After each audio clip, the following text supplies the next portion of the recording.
സ്വാഗതം എല്ലാ പ്രേക്ഷകർക്കും 9 മണി വാർത്തയിലേക്ക്. പ്രൗഢഗംഭീരമായൊരു മാറ്റത്തിന്റെ ചന്ദ്രോത്സവ പുലർച്ച. 45 വർഷം മുൻപ് മലയാള തിരശ്ശീലയിലെത്തിയ മഞ്ഞിൽ വിരിഞ്ഞ പൂക്കൾ എന്ന സിനിമയുടെ പരസ്യവാചകമായിരുന്നു ഇത്. എത്ര സുന്ദരവും പ്രവചനാത്മകവുമായ വാക്യം അല്ലേ? അതുതന്നെ സംഭവിച്ചു. ഇന്ത്യൻ സിനിമയിലെ തന്നെ ഏറ്റവും വലിയ നായകരിൽ ഒരാളായ മഹാനടന്റെ പ്രവേശന വിളംബരമായിരുന്നു അന്ന് കേട്ടത്. രാജ്യത്ത് തന്നെ പരമോന്നത സിനിമാ ബഹുമതിയായ ദാദാ സാഹേബ് ഫാൽക്കെ പുരസ്കാരം രാഷ്ട്രപതിയിൽ നിന്ന് നമ്മുടെ മോഹൻലാൽ ലാലേട്ടൻ ഏറ്റുവാങ്ങുമ്പോൾ അഭിമാനത്തോടെ ആഹ്ലാദത്തോടെ ഹൃദയം നിറഞ്ഞാണ് മലയാളം ആ കാഴ്ച കണ്ടു നിൽക്കുക. കാത്തിരിക്കുകയാണ് ആ നിമിഷത്തിനായി. വിശദമായി നോക്കാം 9 മണി വാർത്തയിൽ. ആദ്യം പ്രധാന വാർത്തകൾ.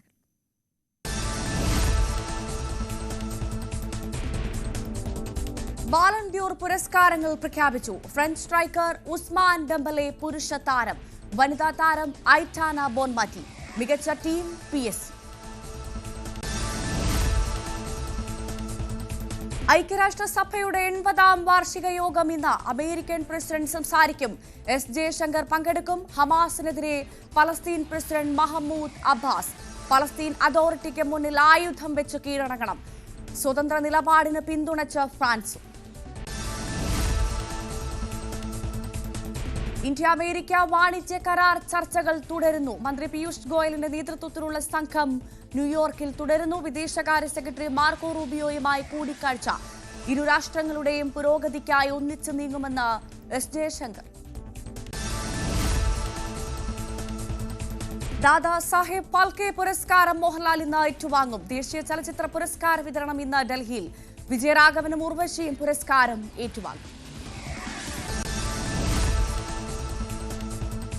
സംസ്ഥാനത്ത് തീവ്ര വോട്ടർ പട്ടിക പരിഷ്കരണം നീട്ടിവെച്ചേക്കും. കേന്ദ്ര തെരഞ്ഞെടുപ്പ് കമ്മീഷന്റെ തീരുമാനം നിർണായകം. SIR നീട്ടണമെന്നാവശ്യപ്പെട്ട് മുഖ്യ തെരഞ്ഞെടുപ്പ് ഓഫീസറുടെ കത്ത്. തിരുവനന്തപുരം തിരുമല വാർഡ് കൌൺസിലർ അനിലിന്റെ ആത്മഹത്യയിൽ പോലീസ് അന്വേഷണം പുരോഗമിക്കുന്നു. അന്വേഷണം അനിൽ നേതൃത്വം നൽകിയ ഫാം ടൂർ എന്ന സാമ്പത്തിക സ്ഥാപനവുമായി ബന്ധപ്പെട്ട ഇടപാടുകളിൽ.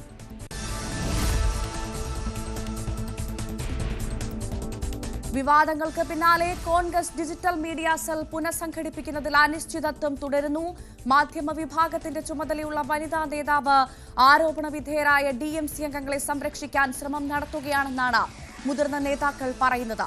പ്രശ്നപരിഹാരത്തിന് ഹൈക്കമാൻഡ് ഇടപെടൽ ആവശ്യപ്പെട്ട് ഒരു വിഭാഗം.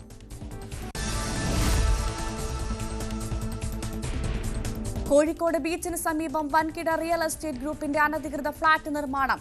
വ്യാവസായിക ഭൂമിയിൽ നിർമ്മിക്കുന്നത് ബഹുനില പാർപ്പിട സമുച്ചയം. നിർമ്മാണം താൽക്കാലിക നിർമ്മിതിക്കായി അനുമതി തേടിയിടത്ത്. അനുമതി നൽകിയ ഉദ്യോഗസ്ഥർക്കെതിരെ നടപടി ആവശ്യപ്പെട്ട് സർക്കാർ ഉത്തരവ്.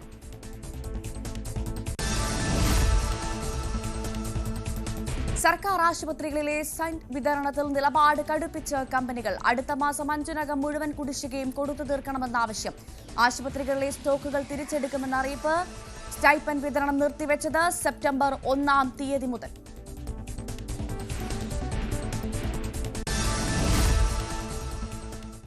വിശദമായി നോക്കാം. കേരളത്തിൽ സമഗ്ര വോട്ടർ പട്ടിക പരിഷ്കരണം നീട്ടിവെച്ചേക്കും. തദ്ദേശ തെരഞ്ഞെടുപ്പ് അടുത്ത സാഹചര്യത്തിൽ SIR നീട്ടിവെക്കണമെന്ന ആവശ്യത്തെ കേന്ദ്ര തെരഞ്ഞെടുപ്പ് കമ്മീഷൻ എതിർത്തേക്കില്ല. സംവിധാനങ്ങൾ മുഴുവൻ തെരഞ്ഞെടുപ്പിലേക്ക് മാറ്റിവെക്കേണ്ടി വരുമെന്നതിനാൽ ഡിസംബറിന് ശേഷമാകും നടപടികൾ തുടങ്ങുക. സംസ്ഥാന മുഖ്യ തെരഞ്ഞെടുപ്പ് ഓഫീസർ തെരഞ്ഞെടുപ്പ് കമ്മീഷനുമായി ഇന്ന് കൂടിക്കാഴ്ച നടത്തും. VV അരുൺ വിവരങ്ങളുമായി ചേർന്നു. അരുൺ, SIR നീട്ടിവെക്കണം എന്നുള്ളത് കേരളത്തിന്റെ ഒരു ആവശ്യമായി മാറുന്നു. ഇന്ന് പ്രധാനമായും സംസ്ഥാനത്തെ മുഖ്യ തെരഞ്ഞെടുപ്പ് കമ്മീഷൻ ഓഫീസറും തെരഞ്ഞെടുപ്പ് കമ്മീഷനുമായി കൂടിക്കാഴ്ച നടത്തുന്നത് വളരെ പ്രധാനമാണ്. എന്ത് സംഭവിക്കും, എന്ത് പ്രതീക്ഷിക്കാം?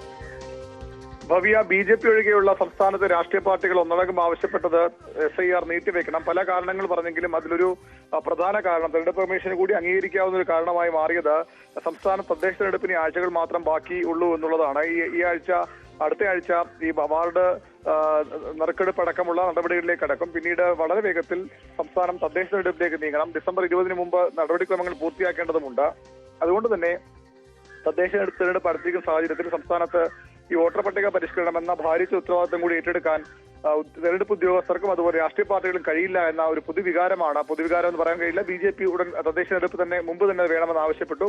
ബാക്കിയുള്ള പാർട്ടികളെല്ലാം ആ ഒരു വികാരമാണ് മുഖ്യ തെരഞ്ഞെടുപ്പ് ഓഫീസർ ശനിയാഴ്ച വിളിച്ച യോഗത്തിൽ അറിയിച്ചത്. അതുകൂടി പരിഗണിച്ചുകൊണ്ടാണ് ഇന്നലെ മുഖ്യ തെരഞ്ഞെടുപ്പ് ഓഫീസർ കേന്ദ്ര തെരഞ്ഞെടുപ്പ് കമ്മീഷന് കത്തെഴുതിയത്. സംസ്ഥാനത്ത് വോട്ടർ പട്ടിക പരിഷ്കരണം, തീവ്ര വോട്ടർ പട്ടിക പരിഷ്കരണം നീട്ടിവെക്കണം. അത് ഡിസംബർ 20 ശേഷം മാത്രമേ സാധ്യമാവുകയുള്ളൂ.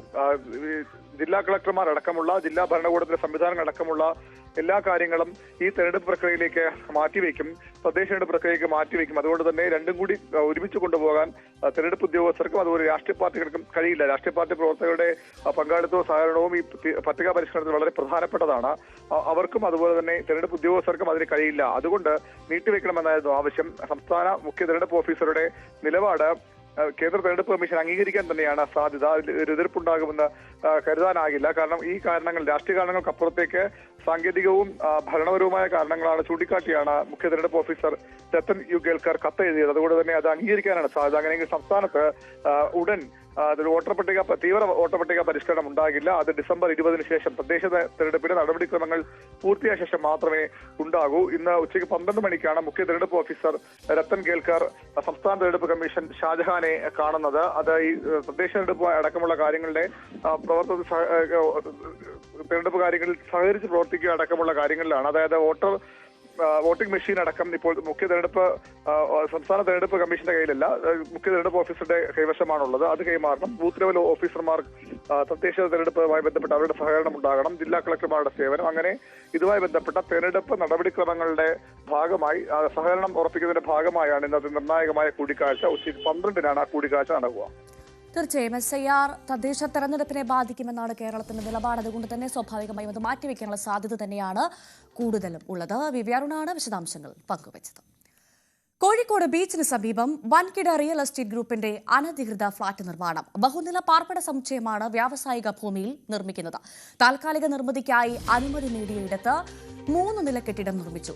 കെട്ടിട നിർമ്മാണത്തിന് അനുമതി നൽകിയ ഉദ്യോഗസ്ഥർക്കെതിരെ നടപടി ആവശ്യപ്പെട്ട് തദ്ദേശ ഭരണ വകുപ്പ് അണ്ടർ സെക്രട്ടറി ഉത്തരവിറക്കി. അനീഷ് കുമാറാണ് വിവരങ്ങളുമായി ചേർന്നത്. അനീഷ്, ആദ്യം അറിയേണ്ടത് ആരാണ് ഇതിന് അനുമതി നൽകിയതെന്നാണ്. ഒപ്പം ഇതിന്റെ വിശദാംശങ്ങൾ എന്തൊക്കെയാണ്?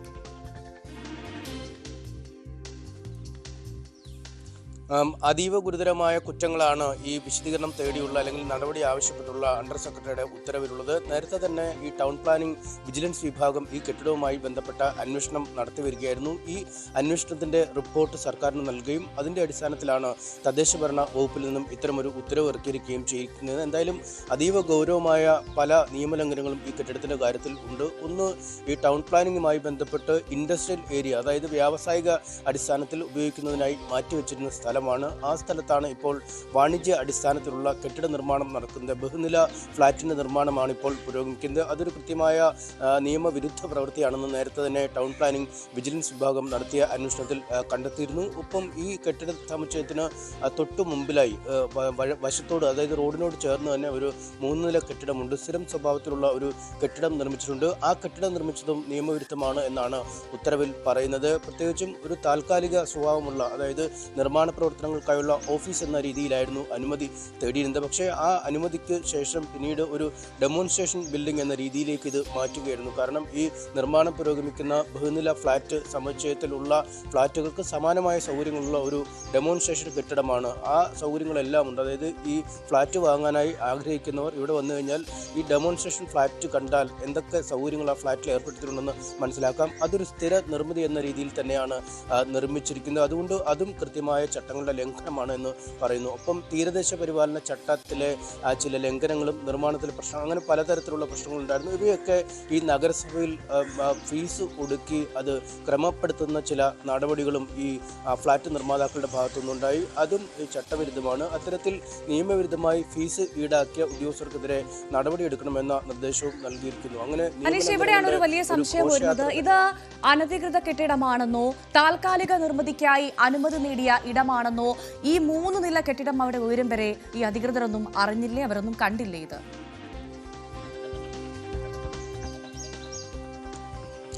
നമ്മളിതുമായി ബന്ധപ്പെട്ട് അനുമതി നൽകിയ കാലത്തെ ഉദ്യോഗസ്ഥരോടും നഗരസഭ ആളുകളോടുമൊക്കെ ബന്ധപ്പെട്ടിരുന്നു. അവർ പറയുന്നത് ഈ നിയമലംഘനം ബോധ്യപ്പെട്ട സമയത്ത് തന്നെ ഇതുമായി ബന്ധപ്പെട്ട നോട്ടീസുകൾ അല്ലെങ്കിൽ സ്റ്റോപ്പ് മെമ്മോ അടക്കമൊക്കെ ഈ കെട്ടിട ഉടമയ്ക്ക് നൽകിയിരുന്നതാണ്. പക്ഷേ ആ കെട്ടിട ഉടമ ചില കോടതി ഉത്തരവുകളുടെ പിൻബലത്തിൽ നിർമ്മാണം മുന്നോട്ട് കൊണ്ടുപോകുന്ന ഒരു സാഹചര്യം ഉണ്ടാവുകയാണ് ചെയ്തത്. പലവട്ടം ഇത് ചൂണ്ടിക്കാട്ടി നോട്ടീസ് നൽകിയിരുന്നുവെന്ന് അവർ വ്യക്തമാക്കുന്നു. പക്ഷേ നമുക്കിവിടെ മനസ്സിലാക്കാൻ കഴിയുന്നത് ഈ താൽക്കാലിക കോടതി നടപടികൾ ഒരുപക്ഷെ പലപ്പോഴും ഇത്തരം നിർമ്മാണങ്ങൾ നടത്തുമ്പോൾ അനുകൂലമായി വരും. പക്ഷേ അതിനെതിരെ കോടതിയിൽ പോവുകയും കാര്യങ്ങൾ ബോധിപ്പിക്കുകയും ചെയ്യേണ്ടത് നഗരസഭയുടെ അല്ലെങ്കിൽ കോർപ്പറേഷന്റെ ഉത്തരവാദിത്തമാണ്. കാരണം നഗരസഭാ പരിധിയിൽ ഒരിടത്ത് ഒറ്റ ദിവസം കൊണ്ടൊക്കെ ഒരു കെട്ടിടമൊന്നും ഉയർന്നു വരുന്ന സാഹചര്യമല്ല. ഒപ്പം ആർക്കും ഏതു തരത്തിലുള്ള നിർമ്മാണ പ്രവർത്തനങ്ങളും നടത്താമെന്ന രീതിയിലേക്ക് കോഴിക്കോട്ട് ബീച്ചിന് സമീപമുള്ള ഏറെ കണ്ണായ ഒരു സ്ഥലമൊക്കെ മാറുക എന്നത് വലിയ അത്ഭുതകരമായ കാര്യമാണ്. കാരണം കോർപ്പറേഷനിൽ നിന്നും ഏതാനും മീറ്ററുകൾ 1-1.5 കിലോമീറ്റർ മാത്രം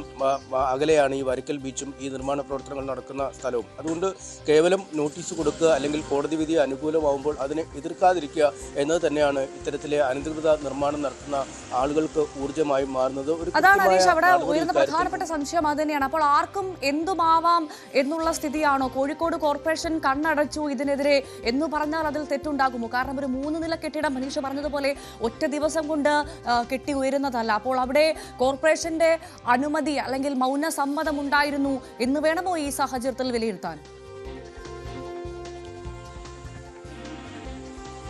തീർച്ചയായും കോർപ്പറേഷൻ്റെയും ഉദ്യോഗസ്ഥരുടെയും ഒക്കെ ഒരു മൗനാനുഭവത്തോടു കൂടിയാണ് ഈ ബഹുനില കെട്ടിടം ഉയർന്നു വന്നേക്കുന്നതെന്ന് തന്നെ നമുക്ക് നിസ്സംശയം പറയേണ്ടി വരും. കാരണം ഈ എല്ലാ നഗരങ്ങളിലും കോഴിക്കോട് മാത്രമല്ല സംസ്ഥാനത്തെ മിക്ക ഇടങ്ങളിലും ഇത്തരത്തിലാണ് പലപ്പോഴും നിർമ്മാണങ്ങൾ നടക്കുക. കാരണം കൃത്യമായ അനുമതി സർക്കാരിൽ നിന്നും അല്ലെങ്കിൽ തദ്ദേശഭരണ സ്ഥാപനങ്ങളിൽ നിന്നും ലഭിക്കാതെ നിർമ്മാണ പ്രവർത്തനങ്ങൾ ആരംഭിക്കുക, ഏതെങ്കിലും പറ്റുന്ന രീതിയിലൊക്കെ നിർമ്മാണം പൂർത്തിയാക്കുക. പിന്നീട് പലപ്പോഴും ഈ തദ്ദേശ വകുപ്പ് തന്നെ പ്രഖ്യാപിക്കാറുള്ള ഒരു പൊതുമാപ്പ് എന്ന രീതിയിൽ പോലെയൊക്കെയുള്ള ഫൈൻ ഈടാക്കി, അതായത് വലിയ തുക പിഴയായി ഈടാക്കിയ ശേഷം ഈ നിർമ്മാണ പ്രവർത്തനങ്ങൾ ക്രമപ്പെടുത്തുന്ന ഒരു സൗകര്യം പലപ്പോഴും ചെയ്തു കൊടുക്കുന്നുണ്ട്. ഈ സൗകര്യം തന്നെയാണ് ഇവിടെയും ഉപയോഗിക്കുക, അല്ലെങ്കിൽ പലയിടങ്ങളിലും ഉപയോഗിക്കുക. യാതൊരു അനുമതികൾ വാങ്ങാതെ നിർമ്മാണ പ്രവർത്തനങ്ങൾ നടത്തിയാലും പിന്നീട് പിഴ അടച്ചത് ക്രമീകരിക്കാം എന്നൊരു ആശ്വാസമാണ് പലപ്പോഴും ഇവർക്കൊക്കെ ഉള്ളത്.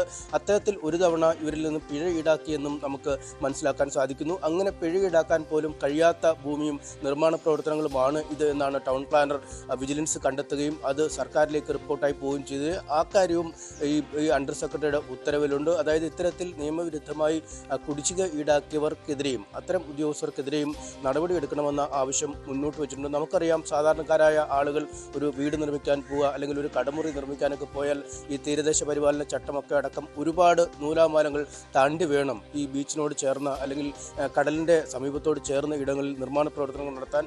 അങ്ങനെയുള്ള ഇടങ്ങളിലാണ് വൻകിട നിർമ്മാതാക്കൾക്ക്, റിയൽ എസ്റ്റേറ്റ് ഉടമകൾക്ക്, ഇടപാടുകാർക്കൊക്കെ ഇത്തരം ഒരു നിയമങ്ങളും ബാധകമല്ലാതെ നിർമ്മാണ പ്രവർത്തനങ്ങൾ നടത്താൻ അനുമതി ലഭിക്കുന്നത്. ഇത്തരത്തിൽ സ്റ്റോപ്പ് മെമ്മോ നൽകിയാലും ആ സ്റ്റോപ്പ് മെമ്മോ കോടതിയുടെ താൽക്കാലിക ഉത്തരവും കൊണ്ട് മറികടക്കാൻ ഇവർക്ക് കഴിയുന്നുണ്ട്. പക്ഷേ ആ ഉത്തരവ് ഒഴിവാക്കാൻ അല്ലെങ്കിൽ ഇതിൻ്റെ കൂടുതൽ മുകൾ കോടതികളിലേക്ക് പോകാനുള്ള നീക്കമൊന്നും പലപ്പോഴും കോർപ്പറേഷൻ്റെ ഭാഗത്തുനിന്നും ഉണ്ടാവുന്നില്ല എന്നതാണ് ഇത്തരം ഈ അനധികൃത കെട്ടിട നിർമ്മാതാക്കൾക്കൊക്കെ വലിയ വളക്കൂറുള്ള മണ്ണായി ഇവിടം മാറുന്നത്. എന്തായാലും അതീവ ഗുരുതരമായ ചട്ടലംഘനങ്ങളാണ് നടന്നിരിക്കുന്നത്. ഇക്കാര്യത്തിൽ ഇനിയെങ്കിലും ഈ കോർപ്പറേഷൻ കോടതിയെ സമീപിക്കുന്ന അടക്കമുള്ള നടപടികളിലേക്ക് നീങ്ങുമോ എന്നറിയേണ്ടതുണ്ട്. എന്ത് വിശദീകരണമാണ് ഈ കുറ്റക്കാരായ ഉദ്യോഗസ്ഥരുടെ ഭാഗത്തു നിന്നും സർക്കാരിന് നൽകുന്നത് എന്നും അറിയേണ്ടതുണ്ട്.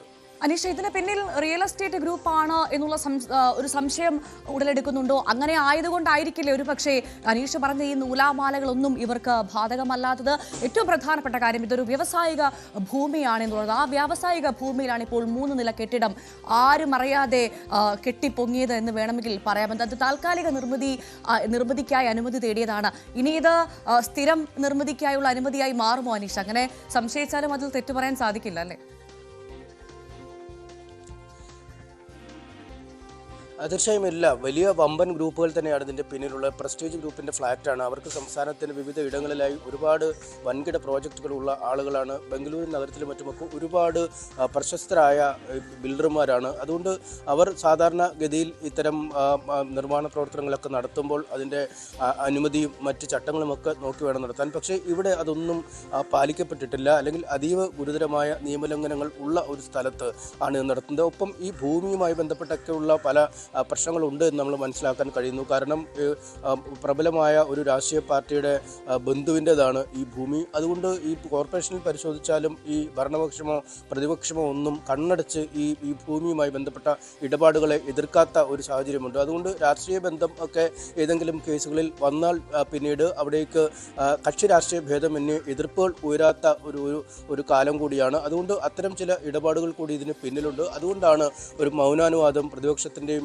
ഭരണപക്ഷത്തിൻ്റെയും ഒക്കെ ഭാഗത്തു നിന്നും ഈ നിർമ്മിതിക്ക് ലഭിക്കുന്നതെന്ന് നമുക്ക് പറയേണ്ടി വരും. എന്തായാലും അങ്ങേയറ്റം ഒരു മോശം പ്രവണതയാണ്. കാരണം ഒരു തദ്ദേശഭരണ സ്ഥാപനത്തിൻ്റെ പരിധിയിലുള്ള ഇടത്ത് അവിടെ വ്യാവസായിക അടിസ്ഥാനത്തിലുള്ള നിർമ്മിതികൾക്ക് വേണ്ടി മാത്രം മാറ്റിവെച്ചിരിക്കുന്ന ഒരു ഇടത്ത് അവിടെ ഒരു പാർപ്പിട സമുച്ചയം, ബഹുനില പാർപ്പിട സമുച്ചയം നിർമ്മിക്കുമ്പോൾ അതിനെ എതിർക്കാതിരിക്കുക എന്നത് തന്നെ വലിയ ക്രമക്കേടാണ്. ഒപ്പം ഇത്തരം നിർമ്മിതികൾ ഉയർന്നു വന്നാൽ നാളെയും മറ്റുള്ള സാധാരണക്കാർക്കും അല്ലെങ്കിൽ മറ്റുള്ള ഇത്തരത്തിലെ നിർമ്മാതാക്കൾക്കുമൊക്കെ തോന്നും ഒരു ഭൂമിയിൽ എന്തെങ്കിലും തരത്തിലൊരു നിർമ്മാണ പ്രവർത്തനങ്ങൾ നടത്തട്ടെ, നാളെ ഒരു സമയത്ത് കോടതിയുടെ ഒരു അനുകൂല ഉത്തരവോടുകൂടിയോ അല്ലെങ്കിൽ ഒരു ക്രമപ്പെടുത്തൽ എന്ന സർക്കാരിൻ്റെ ഒരു പദ്ധതിയുടെ കീഴിലോ ഒക്കെ ഇത് നിജപ്പെടുത്താൻ കഴിയും, വലിയൊരു തുക നൽകിയാൽ പോലും അത് നിജപ്പെടുത്തി ഉപയോഗിക്കാൻ കഴിയും എന്നൊരു തോന്നൽ ഈ നിർമ്മാതാക്കൾക്കുണ്ടാക്കും. അത് വലിയ ദോഷമൊരുത്തുന്ന കാര്യമാണ്. അതുകൊണ്ട് തന്നെ ഇക്കാര്യത്തിൽ കോർപ്പറേഷൻ ഇനിയെങ്കിലും നടപടി സ്വീകരിക്കുമെന്ന് പ്രതീക്ഷിക്കാം. എന്തായാലും ഈ അനുമതി നൽകിയ ഉത്തരവാദികൾ ഇനി ഉത്തരം പറയേണ്ടി വരും. ഇതിന് പിന്നിൽ വൻകിട റിയൽ എസ്റ്റേറ്റ് ഗ്രൂപ്പ് ഉണ്ട് എന്നുള്ള കാര്യത്തിൽ സംശയമില്ല. അതുമാത്രമല്ല വലിയ ഉന്നത രാഷ്ട്രീയ ബന്ധമുണ്ട് എന്നുള്ള കാര്യത്തിൽ സംശയമില്ല. അതുകൊണ്ടൊക്കെ തന്നെയാണ് നൂലാമാലകളില്ലാതെ ഫയലിൽ കുടുങ്ങാതെ വളരെ കൃത്യമായി 3 നില കെട്ടിടം ആ അനധികൃത ഭൂമിയിൽ വ്യാവസായിക ഭൂമിയിൽ ഉണ്ടായത് എന്നുള്ള കാര്യത്തിൽ സംശയമില്ല. അനീഷ, നമ്മൾ കോർപ്പറേഷനെ ബന്ധപ്പെട്ടിരുന്നു. എന്താണ് അവർ പറയുന്നത്? ഇത്ര നാളും ഇങ്ങനെ ഒരു സംഭവം അവർ അറിഞ്ഞില്ല എന്നാണോ?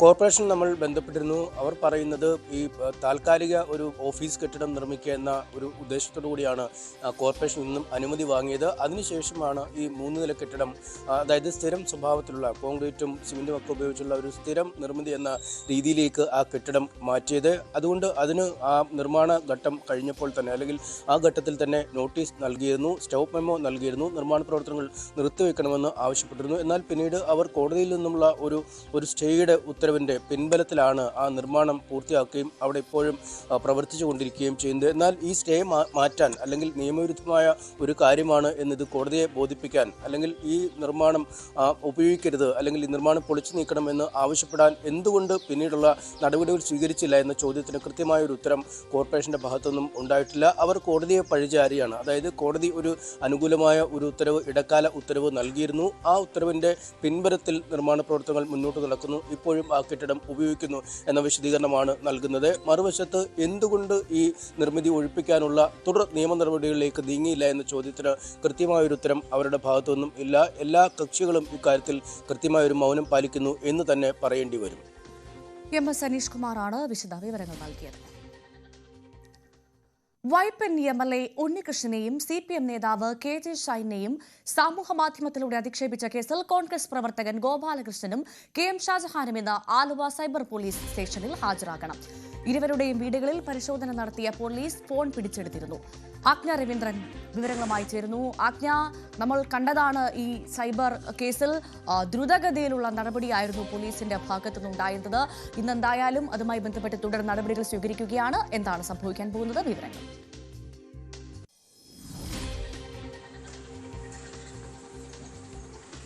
ഭവ്യ, KM ഷാജഹാന്റെ ഹാജരാകൽ ഇന്ന് ഉച്ചയോടുകൂടി ഉണ്ടാകുമെന്നാണ് മനസ്സിലാക്കാൻ കഴിയുന്നത്. ഇന്ന് രാവിലെ 10 മണിയോടുകൂടി ഹാജരാകാനാണ്. അതായത് Ernakulam Aluva rural cyber police സ്റ്റേഷനിൽ ഇന്ന് 10 മണിയോടുകൂടി ഹാജരാകാനാണ് ഈ KM ഷാജഹാന് നോട്ടീസ് നൽകിയിരിക്കുന്നത്. ആ ഒരു സാഹചര്യത്തിൽ 2 മണിയോടുകൂടി അദ്ദേഹം കൊച്ചിയിൽ ഹാജരാകുമെന്നാണ് മനസ്സിലാക്കാൻ കഴിയുന്നത്. അതേസമയം കോൺഗ്രസിന്റെ പറവൂർ മണ്ഡലം സെക്രട്ടറി CK ഗോപാലകൃഷ്ണൻ ഒളിവിലാണ് എന്നുള്ള വിവരമാണ് മനസ്സിലാക്കുന്നത്. CK ഗോപാലകൃഷ്ണന്റെ വീട്ടിൽ കഴിഞ്ഞ ദിവസം പോലീസ് സൈബർ സെല്ലും പരിശോധന നടത്തിയിരുന്നു.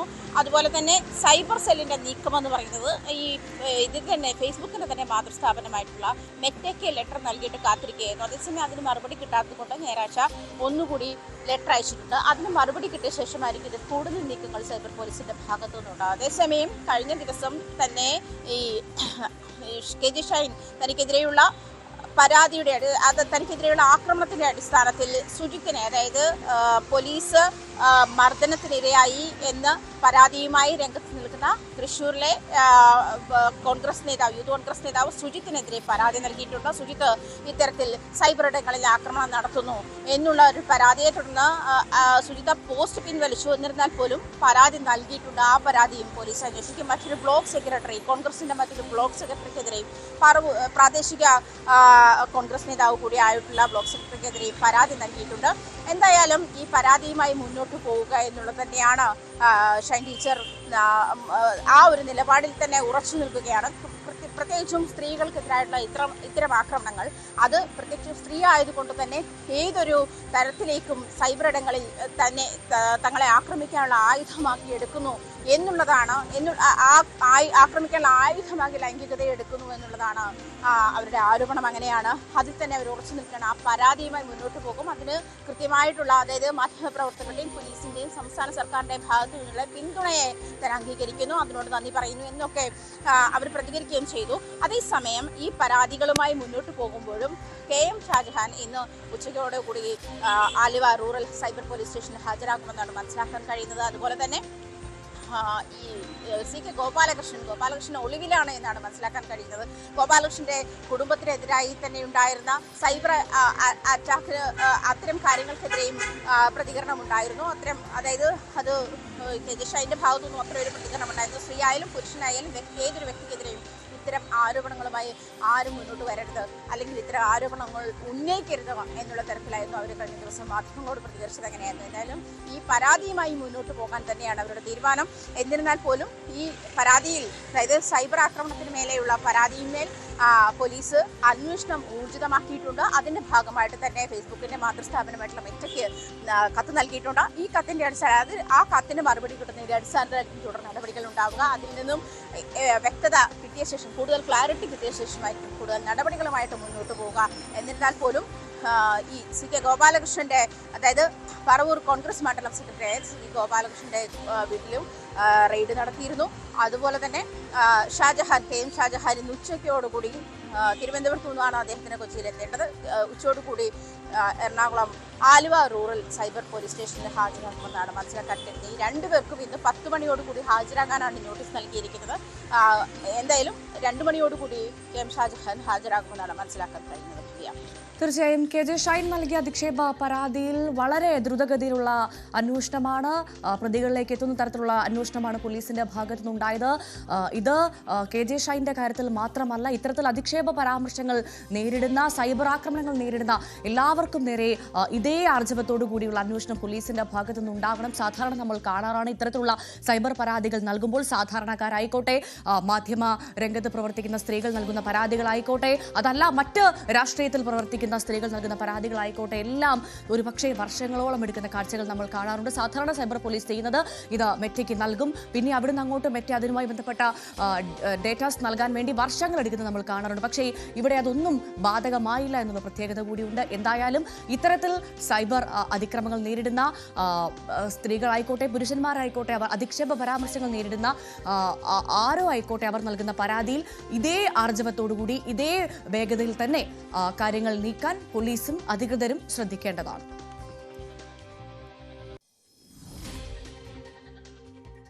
മറ്റു വാർത്തയിലേക്ക്. സ്വതന്ത്ര പലസ്തീൻ എന്ന നിലപാടിന് പിന്തുണ വർദ്ധിക്കുന്നതിനിടെ ഐക്യരാഷ്ട്രസഭയുടെ 80ാം വാർഷിക യോഗം ഇന്ന്.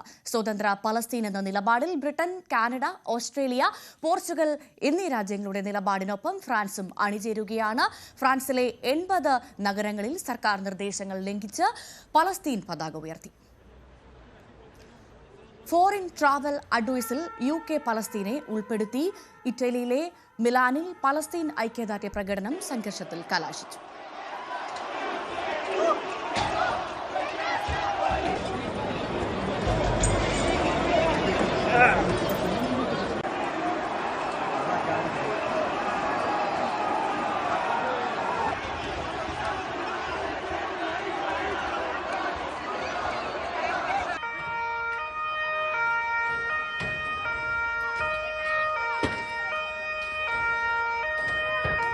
I have a clear message for those leaders who recognize a Palestinian state after the horrific massacre on October 7. You are giving a huge reward to terrorism. And I have another message for you. It will not happen. A Palestinian state will not be established west of the Jordan River. For years, I've prevented the establishment of this terrorist state, despite tremendous pressure both domestically and internationally. We did this with determination, and we did it with diplomatic wisdom. Moreover, we doubled Jewish settlement in Judea and Samaria, and we will continue on this path. അതേസമയം യുദ്ധലക്ഷ്യങ്ങൾ നേടിയെടുക്കും വരെ പിന്നോട്ടില്ലെന്ന നിലപാട് കടുപ്പിക്കുകയാണ് Benjamin Netanyahu. ഇതിനിടെ ഹമാസിനെ തള്ളി Palestine authority രംഗത്തെത്തി. American president Donald Trump ഇന്ന് UN സഭയിൽ സംസാരിക്കും. വിദേശകാര്യമന്ത്രി എസ് ജയശങ്കർ പങ്കെടുക്കും. വിവരങ്ങളുമായി അഭിലാഷ് രാധാകൃഷ്ണൻ ചേരുന്നു. അഭിലാഷ്, ഇവിടെ ഏറ്റവും പ്രധാനപ്പെട്ട ഒരു കാര്യം ഇന്ന് വന്നത് ഹമാസിനെതിരെ പലസ്തീൻ പ്രസിഡന്റ് മുഹമ്മദ് അബ്ബാസ് രംഗത്തെത്തിയതാണ്. ഇതുവരെ നമ്മൾ കാണാത്തൊരു കാഴ്ചയാണ്. ഹമാസ് ആയുധം വെച്ച് കീഴടങ്ങണമെന്ന് അദ്ദേഹം പറയുമ്പോൾ പലസ്തീൻ ഒരു രാജ്യമായി പ്രഖ്യാപിക്കുകയാണെങ്കിൽ നിങ്ങൾക്ക് ഹമാസിന് ഇവിടെ വലിയൊരു പിന്തുണ, ഹമാസിന് ഇവിടെ വലിയ കാര്യമൊന്നും ഉണ്ടാവില്ല എന്നാണോ അദ്ദേഹം പറഞ്ഞു വെക്കുന്നത്? ഇതിന്റെ ഒരു പ്രതിഫലനം അതെന്തായിരിക്കും?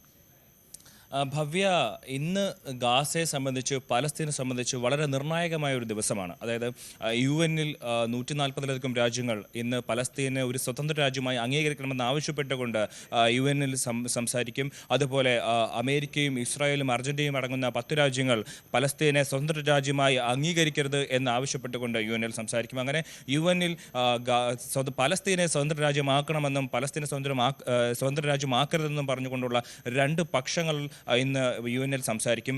ഈ ഒരു സാഹചര്യത്തിലാണ് പലസ്തീൻ അതോറിറ്റി പ്രസിഡന്റ് മഹമ്മൂദ് അബ്ബാസിന്റെ ഒരു പ്രസ്താവന കഴിഞ്ഞ ദിവസം ന്യൂയോർക്കിൽ വന്നിരിക്കുന്നത്. അതായത് പലസ്തീൻ സ്വതന്ത്ര രാജ്യമാകാൻ സാധ്യതയുണ്ടെന്ന് ഒരു സാഹചര്യം വരുമ്പോഴാണ് ഹമാസിനെ പരസ്യമായി തള്ളിക്കൊണ്ട് പലസ്തീൻ അതോറിറ്റിയുടെ പ്രസിഡന്റ് തന്നെ രംഗത്തെത്തിയിരിക്കുന്നത്.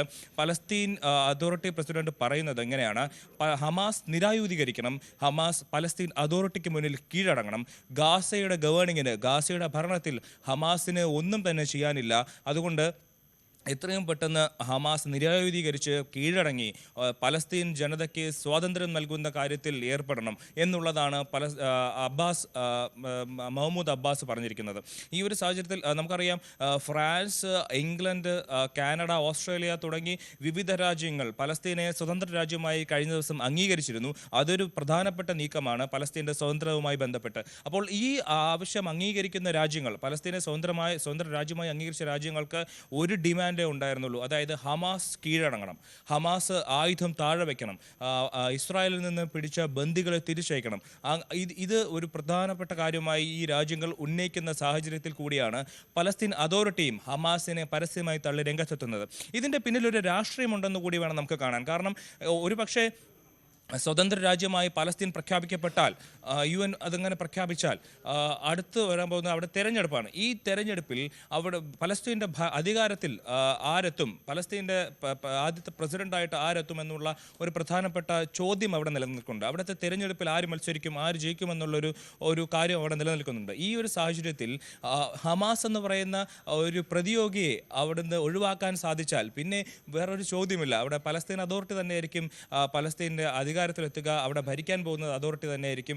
ഈ ഒരു നീക്കം മുന്നിൽ കണ്ടുകൊണ്ട് തന്നെയാണ്, ഈ ഒരു ലക്ഷ്യം മുന്നിൽ കണ്ടുകൊണ്ട് തന്നെയാണ് ഇപ്പോൾ പലസ്തീൻ അതോറിറ്റിയുടെ ഭാഗത്ത് നിന്ന് ഇത്തരത്തിൽ ഹമാസിനെ തള്ളിക്കൊണ്ടുള്ള ഒരു നീക്കം എത്തിയിരിക്കുന്നത്. ഇതിനിപ്പോൾ സ്വാഭാവികമായും ഹമാസിനെ പിന്തുണയ്ക്കുന്ന ആളുകളാണ് പലസ്തീനിൽ കൂടുതലെങ്കിലും ഇപ്പോഴത്തെ ഒരു സാഹചര്യത്തിൽ സ്വാതന്ത്ര്യമാണ് അവരുടെ മുന്നിൽ ഏറ്റവും വലുതെന്നുള്ളൊരു സാഹചര്യത്തിൽ, കാരണം അത്രയും വലിയ കഷ്ടതകളിലൂടെ, അത്രയും വലിയ ക്രൂരതകളിലൂടെയാണ് ഗാസയിലെ ജനങ്ങൾ കടന്നു പോകുന്നത്. ഈ ഒരു സാഹചര്യത്തിൽ അവർക്ക് സ്വാതന്ത്ര്യവും ഭക്ഷണം, കിടക്കാനൊരു ഷെൽട്ടർ ഏത് ആവശ്യമായിട്ടിരിക്കെ അതിനെ സഹായിക്കുന്ന രാജ്യങ്ങൾ നിലപാടെടുക്കുമ്പോൾ ആ രാജ്യങ്ങളുടെ നിലപാടിനൊപ്പമേ ഗാസയിലെ ജനങ്ങൾ നിൽക്കൂ എന്നുള്ളൊരു കാര്യം മുന്നിൽ കണ്ടുകൊണ്ട് തന്നെയാണ് പലസ്തീൻ അതോറിറ്റി അവരുടെ രാഷ്ട്രീയമായ നീക്കങ്ങളിലേക്ക് കടക്കുന്നത്. എന്തായാലും ഇന്നത്തെ ദിവസം ഏറ്റവും പ്രധാനപ്പെട്ട വാർത്തകളിൽ ഒന്ന് തന്നെയാണ് പലസ്തീൻ അതോറിറ്റി ഹമാസിനെ തള്ളി രംഗത്തെത്തി എന്നുള്ളത്. ഭവ്യ, തീർച്ചയായും അഭിലാഷ്, അതോടൊപ്പം തന്നെ നമ്മൾ ഇന്ന് നടക്കുന്ന പ്രധാനമായ നിർണായക യോഗത്തെക്കുറിച്ച് സംസാരിച്ചു. അതിൽ ഇന്ത്യയുടെ നിലപാട് അതെന്തായിരിക്കും? സമാധാനം പുലരണം എന്ന നിലപാട് തന്നെയല്ലേ അവിടെയും ഇന്ത്യ സ്വീകരിക്കാനുള്ള സാധ്യത ഏറെ ഉള്ളത്? ഭവ്യ, ഇതുവരെ ഇന്ത്യ ഇതിലൊരു നിഷ്പക്ഷമായ നിലപാട്, അതായത് ഇസ്രായേലിനോട് ഒപ്പം നിന്നുകൊണ്ട് അതേസമയം തന്നെ പലസ്തീനിൽ ആക്രമണം ഉണ്ടാവരുത്, സമാധാനം ഉണ്ടാവണം എന്നുള്ളൊരു നിലപാടാണ് ഇന്ത്യ ഇതുവരെയും എടുത്തിരുന്നത്. എന്നാൽ കഴിഞ്ഞ ദിവസം UN-ൽ ഇന്ത്യ എടുത്ത നിലപാട് പലസ്തീനെ സ്വതന്ത്ര രാജ്യമായി അംഗീകരിക്കുന്നതിൽ തങ്ങൾക്ക് പ്രശ്നമില്ല, സ്വതന്ത്ര രാജ്യമായി അംഗീകരിക്കുന്നതിൽ കുഴപ്പമില്ല എന്നുള്ളൊരു നിലപാടാണ് ഇന്ത്യ എടുത്തത്. അമേരിക്കയുടെയും ഇസ്രായേലിൻ്റെയും നിലപാടിന് എതിരായിട്ടുള്ള നിലപാടാണ് ഇന്ത്യ എടുത്തത്. അതുകൊണ്ട് തന്നെ ഇന്നത്തെ UN പൊതുസഭയിലും ഇന്ത്യയുടെ നിലപാട് അത് തന്നെയായിരിക്കും. അതായത് UK-യും ബ്രിട്ടനും ഫ്രാൻസും ഇറ്റലിയും എടുക്കുന്ന അതേ നിലപാട് തന്നെയായിരിക്കും ഇന്ത്യയും എടുക്കുന്നത്. അത് ഒരുപക്ഷെ ഇപ്പം നമുക്കറിയാം, അമേരിക്കയും ഇന്ത്യയും തമ്മിലുള്ള ഒരു ബന്ധം കുറച്ചു കാലമായി അത്ര നല്ല രീതിയിലല്ല പൊയ്ക്കൊണ്ടിരിക്കുന്നത്. ഈ ഒരു സാഹചര്യത്തിൽ അമേരിക്കയ്ക്ക് എതിരായിട്ടുള്ള, അമേരിക്കയുടെ താല്പര്യത്തിന് വിരുദ്ധമായ ഒരു നിലപാടാണ് ഇസ്രായേലിൻ്റെ കാര്യത്തിൽ അല്ലെങ്കിൽ പലസ്തീൻ്റെ കാര്യത്തിൽ ഇന്ത്യ സ്വീകരിച്ചിരിക്കുന്നത്. ആ ഒരു നിലപാടുമായി UN-ൽ മുന്നോട്ട് പോകാൻ തന്നെയാണ് ഇന്ത്യയുടെ തീരുമാനം. അതുമായി ബന്ധപ്പെട്ട് UK എടുത്ത സ്വതന്ത്ര രാജ്യമായി അംഗീകരിക്കുന്നു എന്നുള്ള നിലപാടിനെ പിന്തുണച്ച് ഇന്ത്യ ഇതുവരെ പലസ്തീനെ സ്വതന്ത്ര രാജ്യമായി അംഗീകരിച്ചിട്ടില്ല, പക്ഷേ അംഗീകരിക്കുന്നതിൽ തങ്ങൾക്ക് പ്രശ്നമില്ല എന്നുള്ള നിലപാടാണ് ഇന്ത്യ എടുത്തിരിക്കുന്നത്. ഇറ്റലിയുടെ അതേ നിലപാടാണ് ഇന്ത്യയും സ്വീകരിച്ചിരിക്കുന്നത്. ഇന്ത്യയിലടക്കം ഇപ്പോൾ ഇന്ദിരാഗാന്ധി സർക്കാരിൻ്റെ കാലം മുതൽ തന്നെ പലസ്തീൻ അനുകൂലമായ നിലപാടുകളാണ് ഇന്ത്യ സ്വീകരിച്ചു വന്നത്. 2014 നരേന്ദ്രമോദി അധികാരത്തിൽ എത്തിയതിനു ശേഷമാണ് ഇസ്രായേലും ഇന്ത്യയുമായിട്ടുള്ളൊരു ബന്ധം കൂടുതൽ ഊഷ്മളമായി മാറിയത്. ആ ഒരു സാഹചര്യത്തിൽ ഇപ്പോൾ 10 വർഷങ്ങൾ പിന്നിടുമ്പോൾ ഇന്ത്യയും അമേരിക്കയുമായിട്ടുള്ള ഒരു നിലപാട് മാറുന്നു. അതുപോലെ ഗാസയിൽ വലിയ വംശഹത്യ നടക്കുന്നു എന്നുള്ള UN-ന്റെ പ്രസ്താവന വരുന്നു. ഈ ഒരു സാഹചര്യത്തിലാണ് ഇന്ത്യ തങ്ങളുടെ നിലപാട് കുറച്ചുകൂടി പലസ്തീൻ അനുകൂലമായൊരു രീതിയിലേക്ക് എടുക്കുന്നത്. അതുമായി ബന്ധപ്പെട്ട് ഇന്ന് ഇന്ന് ന്യൂയോർക്കിൽ നടക്കുന്ന UN പൊതുസഭയിൽ ഇന്ത്യ പലസ്തീൻ അനുകൂലമായൊരു നിലപാട് തന്നെയായിരിക്കും സ്വീകരിക്കുക. ഭവ്യ, അവിടെ അമേരിക്കയുടെയും ഇസ്രായേലിന്റെയും നിലപാട് വളരെ ശ്രദ്ധേയമാകും അല്ലേ? അതെ, കാരണം ഇന്നത്തെ അമേരിക്കയുടെ നിലപാട് US പ്രസിഡന്റ് ഡൊണാൾഡ് ട്രംപ് രണ്ടാമത് അമേരിക്കൻ പ്രസിഡന്റായി അധികാരം ഏറ്റെടുത്തതിന് ശേഷം ഇന്ന് ആദ്യമായാണ് UN പൊതുസഭയിൽ സംസാരിക്കാൻ പോകുന്നത്. ഈ ഒരു ഇന്നത്തെ ദിവസം ട്രംപിന് മൂന്ന് പ്രധാനപ്പെട്ട കാര്യങ്ങൾ ചർച്ച ചെയ്യാനുണ്ട്. ഒന്ന് എന്ന് പറയുന്നത് ഇതേപോലെ ഗാസയും ഇസ്രായേലും തമ്മിലുള്ള ഈ ഇസ്രായേൽ ഗാസയിലേക്ക് നടത്തുന്ന വലിയ ആക്രമണം, വംശഹത്യയെക്കുറിച്ച് സംസാരിക്കാനുണ്ട്. അതിൽ ഇസ്രായേലിന് അനുകൂലമായൊരു നിലപാടായിരിക്കും അമേരിക്ക എടുക്കുക, ഡൊണാൾഡ് ട്രംപ് എടുക്കുക. അതുപോലെ യുക്രൈൻ റഷ്യ യുദ്ധത്തിൽ യുക്രൈൻ അനുകൂലമായിട്ടുള്ള, റഷ്യക്കെതിരായിട്ടുള്ള ഒരു നിലപാടായിരിക്കും സ്വീകരിക്കുക. അതുപോലെ തന്നെ താരിഫ് യുദ്ധം, അതുപോലെ H-1B വിസ തുടങ്ങിയിട്ടുള്ള കാര്യങ്ങളിൽ സ്വജനപക്ഷപരമായ അല്ലെങ്കിൽ ദേശീയപരമായിട്ടുള്ള കാര്യങ്ങളിൽ ഊന്നി നിൽക്കുന്ന മറ്റു രാജ്യങ്ങളുമായിട്ടുള്ള നയതന്ത്ര ബന്ധം ഉലയ്ക്കുന്ന രീതിയിലുള്ള നിലപാടുകൾ എടുക്കുന്ന അമേരിക്കയ്ക്കെതിരെ മറ്റു രാജ്യങ്ങൾ, ഇന്ത്യ അടക്കമുള്ള രാജ്യങ്ങൾ സംസാരിക്കാനുള്ള സാധ്യതയുണ്ട്. അപ്പോൾ ഇത്തരത്തിൽ ഡൊണാൾഡ് ട്രംപ് ഇന്ന് സംസാരിക്കേണ്ടത് പ്രധാനമായും 3 കാര്യങ്ങളാണ്. ഇത് ഡൊണാൾഡ് ട്രംപിന്റെ പ്രസംഗം ഇന്ന് ലോകം മുഴുവൻ ഉറ്റുനോക്കുന്ന ഒരു കാര്യം കൂടിയാണ്. കാരണം ഇന്ത്യയെ അടക്കം ബാധിക്കുന്ന കാര്യങ്ങളിൽ ഒരുപക്ഷെ ഇന്ന് ഡൊണാൾഡ് ട്രംപ് സംസാരിച്ചേക്കും. താരിഫ് യുദ്ധവുമായി ബന്ധപ്പെട്ടും H-1B വിസ അടക്കമുള്ള കാര്യങ്ങളുമായി ബന്ധപ്പെട്ടും. അതോടൊപ്പം തന്നെ നമ്മൾ ഏറ്റവും പ്രധാനമായി പറയുന്ന മറ്റൊരു കാര്യം, ഈ ഹമാസിനെ തള്ളി പലസ്തീൻ അതോറിറ്റി രംഗത്ത് വന്നത് തന്നെയാണ്. നമ്മൾ തുടക്കത്തിൽ പറഞ്ഞതുപോലെ ഈ ദിവസത്തെ ഏറ്റവും പ്രധാനപ്പെട്ട ഒരു കാര്യമെന്നാണ് ഞാൻ മനസ്സിലാക്കുന്നത്. ഏറ്റവും ശ്രദ്ധേയമായ കാര്യം, ഇതുവരെ സംഭവിക്കാത്തൊരു കാര്യം. അപ്പോൾ ഈ വിഷയത്തിൽ ഹമാസിന്റെ ഒരു പ്രതികരണം വന്നിട്ടുണ്ടോ? ഇനിയുള്ള അതിന്റെ പ്രത്യാഘാതം എന്തായിരിക്കും? ഇത്തരത്തിലൊരു ഉറച്ച നിലപാട് പലസ്തീൻ അതോറിറ്റി എടുത്തതുകൊണ്ട് ഇനിയുള്ള അതുമായി ബന്ധപ്പെട്ട തുടർ നീക്കങ്ങൾ എന്തായിരിക്കും? ഗാസയിലുള്ള ഹമാസിന്റെ ഒരു മുന്നോട്ട് പോക്ക് അതെങ്ങനെയായിരിക്കും എന്നാണ് നമ്മൾ മനസ്സിലാക്കുന്നത്. അഭിലാഷ്, ഭവ്യ, 1987 ഹമാസ് രൂപീകരിക്കുന്നത്. അവർ രൂപീകരിക്കാനുള്ള കാരണം തന്നെ പലസ്തീൻ അതോറിറ്റി ഇസ്രായേലുമായി ചേർന്ന് നിൽക്കുന്നു, പലസ്തീൻ അനുകൂലമായിട്ടൊരു നിലപാടല്ല പലസ്തീൻ അതോറിറ്റി എടുക്കുന്നത് എന്നുള്ളൊരു ആരോപണത്തിൻ്റെ പുറത്താണ് അന്ന് ഹമാസ് തന്നെ പലസ്തീനിൽ രൂപപ്പെടുന്നത്, ഗാസയിൽ രൂപപ്പെടുന്നത്. അതുമായി ബന്ധപ്പെട്ട് അതിന് 2004-2007 കാലഘട്ടത്തിൽ ഈ പലസ്തീൻ അതോറിറ്റിയും ഹമാസൊക്കെ ആയിട്ട് പരസ്പരം പല രീതിയിലുള്ള ആഭ്യന്തര സംഘർഷങ്ങളൊക്കെ ഉണ്ടായിരുന്നൊരു സാഹചര്യം ഉണ്ടായിരുന്നു. അതിനുശേഷം ഇസ്രായേലുമായിട്ടുള്ള ഒരു സംഘർഷം കനത്തതോടെയാണ് ഇരുവരും ഒരുമിച്ച് പ്രവർത്തിക്കുന്നതും അല്ലെങ്കിൽ പരസ്പരം പഴിചാരാതെയുള്ള ഒരു പ്രവർത്തനം നടക്കുന്നത്. എന്നാൽ ഇപ്പോൾ വീണ്ടും രാജ്യം സ്വാതന്ത്ര്യം ലഭിക്കുമെന്നുള്ളൊരു സാഹചര്യം, ഒരു പക്ഷേ സ്വാതന്ത്ര്യത്തിലേക്ക് കടക്കുമെന്നുള്ളൊരു സാഹചര്യം എത്തുന്ന ഒരു അവസരത്തിലാണ് ഇപ്പോൾ പലസ്തീൻ അതോറിറ്റി ഹമാസിന് തള്ളിരംഗത്തെത്തിയിരിക്കുന്നത്. ഈ ഒരു സാഹചര്യത്തിൽ ഇതുവരെ ഹമാസിന്റെ ഭാഗത്തു നിന്ന് ഒരു പ്രതികരണം ഉണ്ടായിട്ടില്ല. ഒരുപക്ഷെ ഹമാസിന്റെ ഭാഗത്തു നിന്ന് ശക്തമായ ഒരു പ്രതികരണം തന്നെ വരും മണിക്കൂറുകളിൽ ഉണ്ടായേക്കാം. കാരണം ഇപ്പോൾ എന്തൊക്കെ പറഞ്ഞാലും കഴിഞ്ഞ 2 വർഷമായി ഗാസയെ പ്രതിരോധിക്കാൻ ഈ ഹമാസിന്റെ ഭാഗത്ത് നിന്ന് വലിയ നീക്കങ്ങളാണ് ഉണ്ടാകുന്നത്. നയതന്ത്ര തലത്തിൽ ഒരുപക്ഷെ പലസ്തീനിയൻ അതോറിറ്റി തങ്ങൾ ഒരു തീവ്രവാദ നിലപാടുള്ളവരല്ല എന്ന് കണ്ട് മറ്റ് ലോകരാജ്യങ്ങളിൽ പ്രീതി നേടിയെടുക്കാൻ ശ്രമിക്കുന്ന ഒരു സാഹചര്യത്തിൽ, അല്ലെങ്കിൽ തങ്ങളുടെ തങ്ങൾക്കൊന്നും ഇതിലൊന്നും ചെയ്യാനില്ല, തങ്ങളല്ല ഇതിൻ്റെ പിന്നിൽ പ്രവർത്തിക്കുന്നത് ഹമാസ് ആണെന്ന് പറഞ്ഞ് പഴിചാരി കൈ കഴുകാനായിരുന്നു പലസ്തീൻ അതോറിറ്റി ശ്രമിച്ചുകൊണ്ടിരുന്നത്. അതേ ആ സമയത്താണ് ഹമാസ് വലിയ രീതിയിലുള്ള ആക്രമണം ഇസ്രായേലിലേക്ക് നടത്തുന്നതും തിരിച്ച് ആക്രമണത്തിൽ ഏറെക്കുറെ തകരാറായ ഒരു തകർന്ന നിലയിലേക്ക് ഹമാസ് എത്തുന്നതും. ഈ ഒരു സാഹചര്യത്തിൽ ഹമാസിൻ്റെ ഏറ്റവും വലിയ ആവശ്യം എന്ന് പറയുന്നത് പലസ്തീൻ സ്വാതന്ത്ര്യത്തിലേക്ക് എത്തുക എന്നുള്ളതാണ്. ആ ഒരു ആവശ്യത്തിലേക്ക് എത്തുന്ന സമയത്താണ് ഹമാസിനെ തള്ളി നിലപാടെടുക്കാനായിട്ട് പലസ്തീൻ അതോറിറ്റി നിർബന്ധമാകുന്നത്, അല്ലെങ്കിൽ പലസ്തീൻ അതോറിറ്റിയുടെ രാഷ്ട്രീയം നിർബന്ധിക്കുന്നത്. ഇപ്പോൾ അവിടുത്തെ പലസ്തീനിലെ ജനത എന്ത് നിലപാടെടുക്കും എന്നുള്ളതിൽ പ്രധാനപ്പെട്ട കാര്യമാണ്.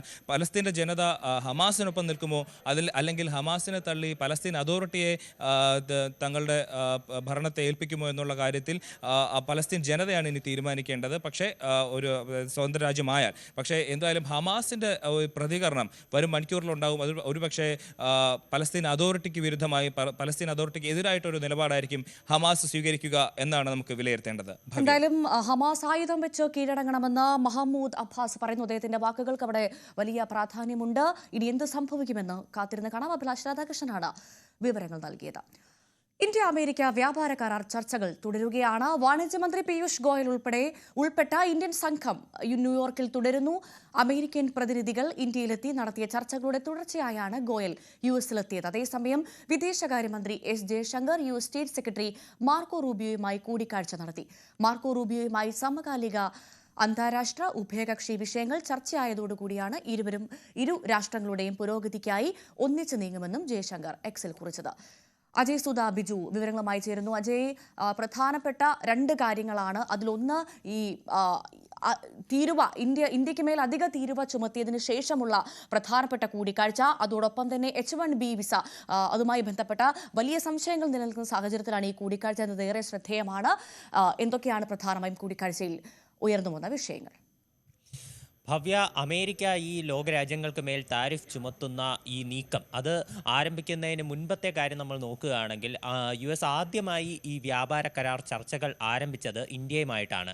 ഫെബ്രുവരിയിൽ US പ്രസിഡന്റ് ഡൊണാൾഡ് ട്രംപും അതുപോലെ തന്നെ പ്രധാനമന്ത്രി നരേന്ദ്രമോദിയുമായി നേരിട്ട് കണ്ട് നടത്തിയിട്ടുള്ള കൂടിക്കാഴ്ചയുടെ ഭാഗമായിട്ടാണ് ഇത്തരം ഒരു നീക്കങ്ങൾ ആരംഭിച്ചത്. ഇതിൻ്റെ ഭാഗമായി മാർച്ചിലും ജൂണിലും ചർച്ചകൾ ആരംഭിച്ചിരുന്നു.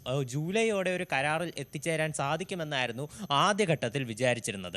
എന്നാൽ ഇത്തരം ധാരണകളെ എല്ലാം തെറ്റിച്ചുകൊണ്ട് US മറ്റ് രാജ്യങ്ങൾക്ക് മേൽ ഒന്നും ചുമത്താത്ത തരത്തിലുള്ള വലിയ താരിഫ്, അതായത് 50% താരിഫ് ഇന്ത്യക്ക് മേൽ ചുമത്തുന്നു. 25% വ്യാപാര തീരുവയായും അതുപോലെ തന്നെ US റഷ്യയിൽ നിന്ന് എണ്ണ വാങ്ങുന്നതിൻ്റെ പേരിൽ 25% പിഴത്തീരുവയുമായി ഇന്ത്യക്ക് മേൽ ചുമത്തിയിരുന്നു. അപ്പോൾ ഇത്തരത്തിൽ ഒരു കടുത്ത നീക്കം US നടത്തിയതിന് ശേഷമാണ് ഈ വ്യാപാര കരാർ ചർച്ചകൾ ഇപ്പോൾ വീണ്ടും പുനരാരംഭിക്കുന്നത്. ഓഗസ്റ്റ് 25-ാം തീയതി ചർച്ചകൾ നടത്താനായി ഉദ്ദേശിച്ചിരുന്നുവെങ്കിലും ഇത് പിന്നീട് മാറ്റിവെച്ച് പിന്നീട് അത് എന്നൊന്നില്ലാതെ നീളുകയായിരുന്നു. അതിനുശേഷമാണ് അമേരിക്കൻ പ്രതിനിധിയായിട്ടുള്ള ബ്രണ്ടൻ ലിഞ്ച്, അദ്ദേഹം കഴിഞ്ഞ 16-ാം തീയതി ഇന്ത്യയിലെത്തി ചർച്ചകൾ നടന്നത്. അതിൻ്റെ തുടർച്ചയായിട്ട് അമേരിക്കയുടെ ക്ഷണപ്രകാരമാണ് നമ്മുടെ വാണിജ്യമന്ത്രിയായിട്ടുള്ള പീയൂഷ് ഗോയൽ കഴിഞ്ഞ ദിവസം ന്യൂയോർക്കിലെത്തിയത്. ന്യൂയോർക്കിൽ വെച്ച് ആദ്യഘട്ടത്തിൽ ഈ ചർച്ച നടന്നിരുന്നു. അമേരിക്കയുടെ വാണിജ്യ പ്രതിനിധിയായിട്ടുള്ള ജാമിസൺ ഗ്രീരുമായിട്ടാണ് പീയൂഷ് ഗോയൽ കഴിഞ്ഞ ദിവസം സംസാരിച്ചത്. അതിൻ്റെ തുടർ ചർച്ചകൾ ഇന്നുണ്ടാകും എന്നറിയിച്ചിട്ടുണ്ട്. ഇന്ന് വാഷിംഗ്ടൺ DC-യിൽ വെച്ചായിരിക്കും അടുത്ത ഘട്ട ചർച്ചകൾ പുരോഗമിക്കുക എന്നാണ് വിവരം ലഭിച്ചിട്ടുള്ളത്. ഇന്നലെ നടന്ന ചർച്ച വളരെ ഫലപ്രദവും അതുപോലെ തന്നെ പോസിറ്റീവ് ആണെന്നുമാണ് വിവരം ലഭിച്ചിട്ടുള്ളത്. തത്വത്തിൽ ഒരു വാണിജ്യ കരാർ രൂപപ്പെടുത്താനുള്ള ധാരണയായിട്ടുണ്ടെന്നും വിവരം ലഭിക്കുന്നുണ്ട്. അതുപോലെ തന്നെ മറ്റൊരു കൂടിക്കാഴ്ച ഇന്നലെ നടന്നത് വിദേശകാര്യമന്ത്രിയായിട്ടുള്ള എസ് ജയശങ്കറും അതുപോലെ തന്നെ US സ്റ്റേറ്റ് സെക്രട്ടറി ആയിട്ടുള്ള മാർക്കോ റൂബിയോയുമായിട്ടുള്ള കൂടിക്കാഴ്ചയാണ്. ഈ കൂടിക്കാഴ്ചയിൽ H1B വിസ ഉൾപ്പെടെയുള്ള നിർണായകമായിട്ടുള്ള കാര്യങ്ങൾ ചർച്ചയായിട്ടുണ്ടെന്നാണ് വിവരം. സമകാലികമായിട്ടുള്ള അന്താരാഷ്ട്ര അതുപോലെ തന്നെ ഉഭയകക്ഷി വിഷയങ്ങൾ ചർച്ചയിൽ വന്നിട്ടുണ്ട് എന്ന് തന്നെയാണ് എസ് ജയശങ്കർ കഴിഞ്ഞ ദിവസം എക്സിൽ കുറിച്ചത്. മാത്രമല്ല ചർച്ചയെപ്പറ്റി വളരെ പോസിറ്റീവായിട്ടുള്ളൊരു അഭിപ്രായമാണ് എസ് ജയശങ്കറും പങ്കുവച്ചത്. തീർച്ചയായിട്ടും വ്യാപാര കരാർ വിഷയം ഉൾപ്പെടെ ചർച്ചയിൽ വന്നതായിട്ടാണ് സൂചന. എസ് ജയശങ്കറും പിന്നെ അതുപോലെ തന്നെ മാർക്കോ റൂബിയോയുമായിട്ടുള്ള കൂടിക്കാഴ്ച നോക്കുകയാണെങ്കിലും ഇതിനു മുൻപ് ഈ വർഷം 2 തവണ അവർ രണ്ടുപേരും കൂടിക്കാഴ്ച നടത്തിയിരുന്നു. മാർക്കോ റൂബിയോ അധികാരത്തിൽ കയറിയതിന് ശേഷം ആദ്യമായി കൂടിക്കാഴ്ച നടത്തുന്ന അന്താരാഷ്ട്ര നേതാക്കളിൽ ഒരാളായിരുന്നു എസ് ജയശങ്കർ എന്ന് പറയുന്നത്. അപ്പോൾ അത്തരത്തിൽ വളരെ നല്ല രീതിയിൽ ബന്ധം മുമ്പോട്ട് പോവുകയായിരുന്നു. അപ്പോഴാണ് ഈ 50% തീരുവ എന്ന് പറയുന്ന ഒരു വലിയ ഇടുത്തി ഇന്ത്യക്ക് മേൽ വീഴുന്നത്. അപ്പോൾ അതിനുശേഷം വീണ്ടും ഒരു മഞ്ഞുരുകുന്നതിൻ്റെ ഒരു സാധ്യത അതായിട്ടാണ് ഇപ്പോൾ നിലവിൽ എസ് ജയശങ്കറും അതുപോലെ തന്നെ മാർക്കോ റൂബിയോയുമായിട്ടുള്ള കൂടിക്കാഴ്ച, അതുപോലെ തന്നെ പീയൂഷ് ഗോയലിൻ്റെ ഒരു കൂടിക്കാഴ്ചയും ഇപ്പോൾ നിലവിൽ തുടരുകയാണ്. ഇന്ന് വാഷിംഗ്ടൺ DC വെച്ച് ഉൾപ്പെടെയുള്ള ചർച്ചകൾ നടക്കും. അതുപോലെ തന്നെ എസ് ജയശങ്കർ ഇപ്പോൾ UN ജനറൽ അസംബ്ലിയിൽ പങ്കെടുക്കാൻ വേണ്ടിയിട്ടാണ് ഇപ്പോൾ നിലവിൽ അമേരിക്കയിൽ എത്തിയിരിക്കുന്നത്. അദ്ദേഹത്തിൻ്റെ പ്രസംഗം അത് ഈ സെപ്റ്റംബർ 27-ാം തീയതി UN ജനറൽ അസംബ്ലിയിൽ നടക്കും എന്നാണ് അറിയിച്ചിട്ടുള്ളത്. ഇതിനു മുൻപ് നരേന്ദ്രമോദിയായിരുന്നു UN ജനറൽ അസംബ്ലിയിൽ പങ്കെടുക്കാനിരുന്നത്. എന്നാൽ അത് പിന്നീട് മാറ്റിവെച്ചാണ് പകരം എസ് ജയശങ്കർ നിലവിൽ US എത്തിയിരിക്കുന്നത്. ഭവ്യ. ശരി, അജയ് സുധാ ബിജുവാണ് വിവരങ്ങൾ നൽകിയത്. മികച്ച ലോക ഫുട്ബോളർക്കുള്ള ബലോൺ ഡി ഓർ പുരസ്കാരം PSG-യുടെ ഫ്രഞ്ച് താരം ഉസ്മാൻ ഡെമ്പലിക്ക്. ബാഴ്സയുടെ സ്പെയിൻ താരം ഐറ്റാനോ ബോൺമാറ്റിയാണ് മികച്ച വനിതാ താരം. തുടർച്ചയായ 3-ാം തവണയാണ് ബോൺമാറ്റി പുരസ്കാരത്തിന് അർഹയായത്. മികച്ച യുവ താരത്തിനുള്ള പുരസ്കാരം ലാമിൻ യമാലിനാണ്. വനിതാ താരത്തിനുള്ള പുരസ്കാരത്തിന് ഇത്തവണയും മാറ്റമില്ല. ബാഴ്സലോണ മിഡ്ഫീൽഡർ ഐറ്റാന ബോൺമാറ്റിക്കാണ് പുരസ്കാരം. മിഷേൽ പ്ലാറ്റ്നിക്കും ലയണൽ മെസ്സിക്കും ശേഷം ഹാട്രിക് നേടുന്ന ആദ്യ താരം.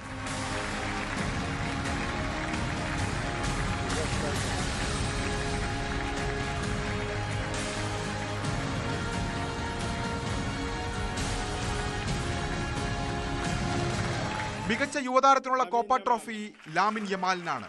പുരസ്കാരത്തിന് യമാൽ അർഹനാകുന്നത് തുടർച്ചയായ 2-ാം തവണ.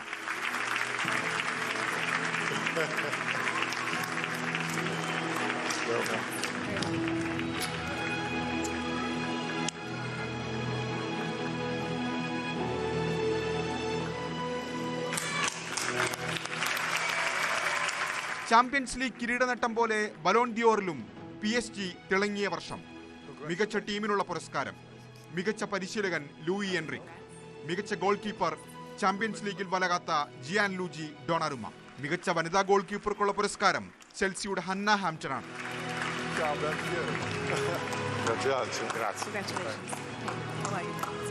Sports desk, news 18.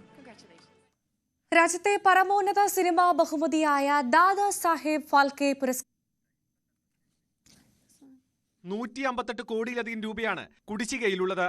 സർക്കാർ ആശുപത്രികളിൽ ശസ്ത്രക്രിയാ ഉപകരണങ്ങൾ വാങ്ങിയതിന്റെ കുടിശ്ശിക കൊടുത്തു തീർക്കാനായി സ്റ്റേറ്റ് ഹെൽത്ത് ഏജൻസി 65 കോടി രൂപ അനുവദിച്ചതിന് പിന്നാലെ ഇതിൽ ചെറിയ ശതമാനം തുക വിതരണക്കാർക്ക് ലഭിച്ചിട്ടുണ്ട്. എന്നാൽ മുഴുവൻ തുകയും ഉടൻ വേണമെന്നാണ് ആവശ്യം. ഭീമമായ തുക കുടിശ്ശികയായതോടെയാണ് സെപ്റ്റംബർ 1 മുതൽ അനിശ്ചിതകാലത്തേക്ക് സ്റ്റെന്റ് വിതരണം നിർത്തിവെച്ചത്. നിലവിൽ സർക്കാർ ആശുപത്രികളിൽ കൺസൈൻമെന്റ് വ്യവസ്ഥയിലാണ് സ്റ്റെന്റ് വിതരണം.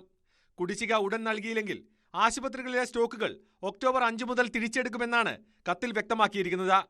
സ്റ്റെന്റ് വിതരണം നിലച്ചതോടെ തിരുവനന്തപുരം മെഡിക്കൽ കോളേജ് ആശുപത്രിയിലടക്കം ഹൃദയ ശസ്ത്രക്രിയകൾ പ്രതിസന്ധി നേരിട്ടിരുന്നു. ന്യൂസ് 18 തിരുവനന്തപുരം. മറ്റ് വാർത്തകളിലേക്ക്. ഈ വാർത്തയിൽ തന്നെ സാരംഗ് സുധാകരൻ വിവരങ്ങളുമായി ചേരുന്നു. സാരംഗ്, വിശദാംശങ്ങൾ.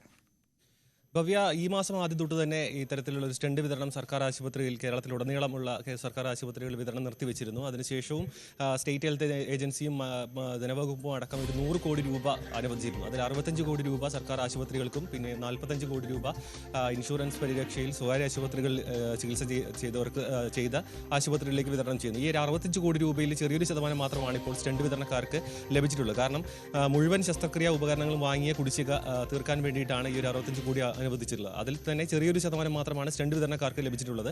അതുകൊണ്ട് തന്നെ ഈ ഒരു മുഴുവൻ തുകയും കൊടുത്തു തീർത്തില്ല എങ്കിൽ അടുത്ത മാസം 5-ാം തീയതിയോടുകൂടി തന്നെ ഈ കൺസൈൻമെന്റ് വ്യവസ്ഥയിൽ ആശുപത്രിയിൽ സൂക്ഷിച്ചിട്ടുള്ള സ്റ്റണ്ടുകൾ തിരിച്ചെടുക്കുമെന്നാണ് ഇപ്പോൾ സ്റ്റണ്ട് വിതരണ കമ്പനിക്കാർ അറിയിച്ചിട്ടുള്ളത്. നിലവിൽ തിരുവനന്തപുരം, കോഴിക്കോട്, കോട്ടയം തുടങ്ങിയ മെഡിക്കൽ കോളേജുകളിൽ സ്ഥിതി ഇത്തരത്തിലുള്ള പ്രതിസന്ധി നേരിടുന്നുണ്ട്. സ്റ്റണ്ടുകളുടെ വിതരണം നിർത്തിവെച്ചതോടുകൂടി സ്റ്റോക്കിലുള്ളവയെ മാത്രം ഉപയോഗിച്ച് ചികിത്സ ചെയ്യേണ്ട ഒരു സാഹചര്യമുണ്ട്. ഈ സ്റ്റോക്ക് കൂടി തിരിച്ചെടുക്കുകയാണെന്നുണ്ടെങ്കിൽ സമ്പൂർണ്ണമായും ഹൃദയ ശസ്ത്രക്രിയ വലിയ പ്രതിസന്ധിയിലേക്ക് നീങ്ങുമെന്ന് തീർച്ചയാണ്. പക്ഷേ അതിനു മുൻപ് ധനവകുപ്പോ ഈ ആരോഗ്യവകുപ്പ് ഇതിലൊരു ഇടപെടൽ നടത്തുമെന്നുള്ള കാര്യം തീർച്ചയാണ്. കാരണം വലിയൊരു പ്രതിസന്ധിയിലേക്ക് പോകും. കാരണം ഈ ഒരു സ്റ്റണ്ട് ഉപയോഗിച്ച് അതിനുശേഷം ഈ ഒരു ബില്ല് പാസ്സായി ധനവകുപ്പിൽ നിന്നും സ്റ്റേറ്റ് ഏജൻസിയിൽ നിന്നും ഇത്തരത്തിൽ പണം അനുവദിച്ചതിന് ശേഷം മാത്രമാണ് ഈ വിതരണക്കാർക്ക് ഈ പണം ലഭിക്കുക. അതായത് അത്രയും കാലതാമസമുണ്ട്. അതുകൊണ്ട് തന്നെ ഈ ഒരു 2025 മാർച്ച് 31 വരെയുള്ള കുടിശ്ശിക തുകയാണ് 158 കോടി.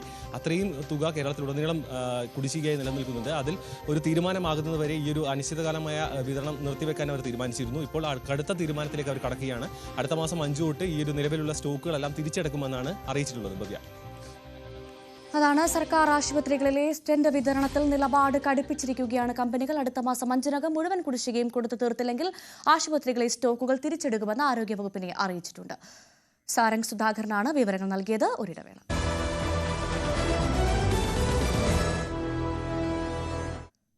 വിവാദങ്ങൾക്ക് പിന്നാലെ കോൺഗ്രസ് ഡിജിറ്റൽ മീഡിയ സെൽ പുനഃസംഘടിപ്പിക്കുന്നതിൽ അനിശ്ചിതത്വം തുടരുന്നു.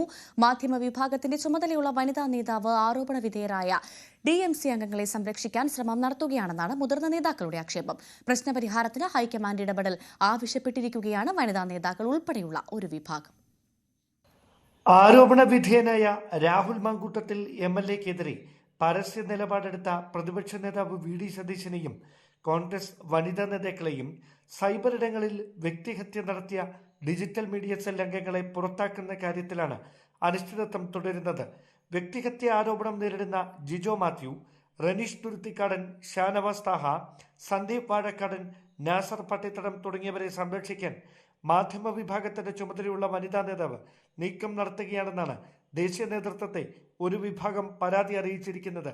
വിവാദങ്ങളുടെ പശ്ചാത്തലത്തിൽ DMC പുനഃസംഘടിപ്പിക്കുമെന്ന് KPCC നേതൃത്വം നിലപാടെടുത്തിട്ടും തീരുമാനം നടപ്പിലാക്കുന്നതിന് ബോധപൂർവം തടസ്സം സൃഷ്ടിക്കുകയാണെന്നാണ് വിമർശനം. ആരോപണങ്ങളുടെ പശ്ചാത്തലത്തിൽ സോഷ്യൽ മീഡിയ വിഭാഗം പിരിച്ചുവിടാൻ യൂത്ത് കോൺഗ്രസ് ദേശീയ നേതൃത്വം കാണിച്ച ധൈര്യം DMCയുടെ കാര്യത്തിൽ സംസ്ഥാന കോൺഗ്രസ് നേതൃത്വത്തിന് കഴിയുന്നില്ലെന്ന വിമർശനമാണ് മുതിർന്ന നേതാക്കൾ ഉൾപ്പെടെ ഹൈക്കമാൻഡിനെ അറിയിച്ചിരിക്കുന്നത്. Dan Kurian, News 18, Thiruvananthapuram. Thiruvananthapuram Thirumala ward councillor അനിലിന്റെ ആത്മഹത്യയിൽ പോലീസ് അന്വേഷണം പുരോഗമിക്കുന്നു. അനിൽ നേതൃത്വം നൽകിയ ഫാം ടൂർ എന്ന സാമ്പത്തിക സ്ഥാപനവുമായി ബന്ധപ്പെട്ട ഇടപാടുകളിലാണ് പ്രാഥമിക അന്വേഷണം. ഫാം ടൂർ എന്ന സ്ഥാപനത്തിലെ തട്ടിപ്പിൽ സമഗ്രമായ അന്വേഷണം ആവശ്യപ്പെട്ടുകൊണ്ട് കോർപ്പറേഷൻ പരിധിയിലെ ലോക്കൽ കേന്ദ്രങ്ങളിൽ CPM ഇന്നലെ പ്രതിഷേധ പ്രകടനം നടത്തി. എന്നാൽ പോലീസ് ഭീഷണിയെ തുടർന്നാണ് അനിൽ ആത്മഹത്യ ചെയ്തതെന്ന് BJP നേതൃത്വം ആരോപിക്കുന്നു. തിരുവനന്തപുരം മലയൻകീഴ് പോലീസ് സ്റ്റേഷൻ ഉപരോധിച്ച് BJP. വിളവൂർക്കൽ ഗ്രാമപഞ്ചായത്ത് വനിതാ അംഗം ആശയെ മലയൻകീഴ് SHO അപമാനിച്ചെന്നായിരുന്നു പ്രതിഷേധം. പരാതി നൽകാൻ എത്തിയ ആശയോട് ഉദ്യോഗസ്ഥർ തട്ടിക്കയറിയെന്നും പരാതി സ്വീകരിച്ചില്ലെന്നുമാണ് ആക്ഷേപം.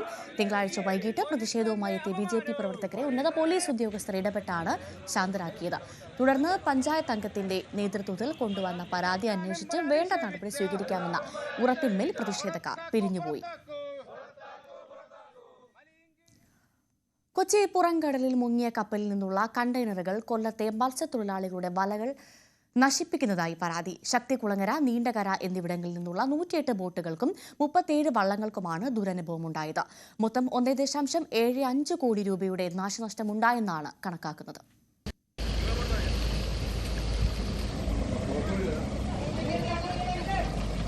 ഏകദേശം 10-15 ലക്ഷം രൂപ വരുന്ന 87 പരം വലകൾക്കാണ് നാശനഷ്ടമുണ്ടായത്. വാടി, മരുത്തടി, ശക്തികുളങ്ങര, നീണ്ടകര, ചവറ, കരുനാഗപ്പള്ളി എന്നിവിടങ്ങളിലെ മത്സ്യത്തൊഴിലാളികൾക്കാണ് കണ്ടെയ്നറുകൾ തലവേദന സൃഷ്ടിക്കുന്നത്. ചിലരുടെ ബോട്ടുകൾക്കും കേടുപാടുകൾ സംഭവിച്ചിട്ടുണ്ട്. ആകെ 1.75 കോടി രൂപയുടെ നാശനഷ്ടം ഉണ്ടായതായാണ് കണക്കാക്കുന്നത്.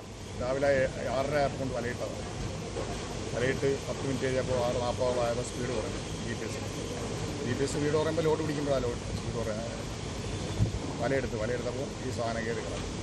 സാധനം കയറി അടിച്ച് മേലോട്ട് വന്നപ്പോൾ ഇതിൻ്റെ വെയിറ്റ് കാരണം ലോക്കലസിൻ്റെ ഇതെല്ലാം ഒടിഞ്ഞു. കപ്പലിൽ നിന്ന് ഒഴുകി നടക്കുന്ന കണ്ടെയ്നറുകൾ മത്സ്യത്തൊഴിലാളികളുടെ വലകൾക്ക് നാശനഷ്ടമുണ്ടാക്കുന്നതായി ഗ്രീൻ പീസ് ഇന്ത്യ നടത്തിയ പഠനത്തിൽ കണ്ടെത്തിയിരുന്നു. എന്നാൽ കപ്പൽ കമ്പനിയിൽ നിന്ന് നഷ്ടപരിഹാര തുക ലഭിക്കുന്നത് എന്നെന്നില്ലാതെ നീളുകയാണ്. ഇതോടെ വലകളും മറ്റ് മത്സ്യബന്ധന ഉപകരണങ്ങളും നഷ്ടപ്പെട്ട നൂറുകണക്കിന് മത്സ്യത്തൊഴിലാളികളുടെ ജീവിതമാണ് വഴിമുട്ടിയത്. മത്സ്യം ലഭ്യമാവുന്ന സ്ഥലത്ത് മത്സ്യബന്ധനം നടത്താൻ കഴിയാത്ത സ്ഥിതി മത്സ്യത്തൊഴിലാളികൾക്കുണ്ട് എന്നുള്ളതാണ്. ഈ പ്രശ്നത്തിൽ അടിയന്തരമായി ഗവൺമെന്റുകളുടെ ഇടപെടലുണ്ടാകണം, പരിഹാരം കണ്ടെത്തണം.